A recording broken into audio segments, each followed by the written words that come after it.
अंगद का बिरयानी खानदान से भी अब कोई रिश्ता नहीं है। मिहिर ने गुस्से में अंधा होकर अंगद और वृंदा को घर से बाहर फेंक दिया है।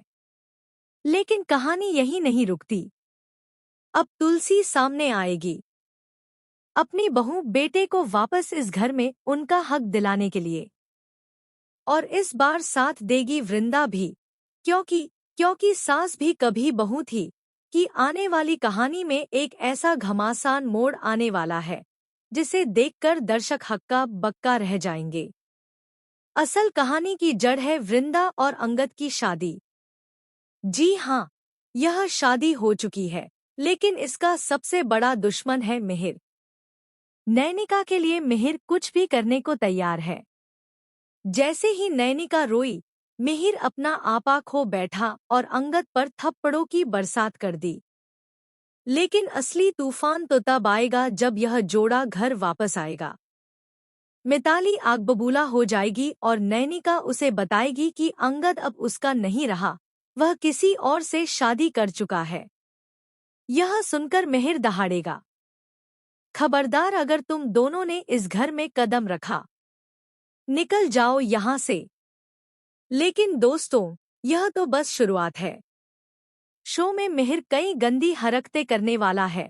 तुलसी को नीचा दिखाना, वृंदा को अपमानित करना, यहाँ तक कि उन्हें खानदान की बदनामी बताकर सबके सामने शर्मिंदा करना। और उधर वृंदा की माँ, जो खुद स्वार्थ का पिटारा है, ऐश आराम छोड़ेगी कैसे? वो वीरानी हाउस के बाहर तमाशा करेगी, चिल्लाएगी। क्या अमीर लोग ऐसे होते हैं? बहू का ऐसे स्वागत करते हैं? उसके इस ड्रामे से घरवालों की बदनामी बढ़ेगी और मिहिर एक बार फिर तुलसी को जिम्मेदार ठहराएगा।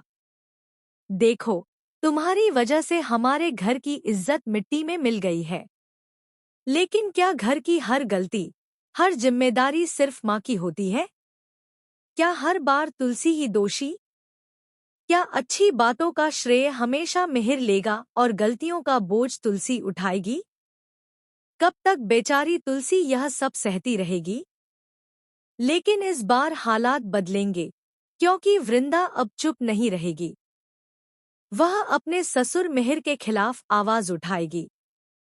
आपकी हिम्मत कैसे होती है अपनी पत्नी की इतनी बेइज्जती करने की?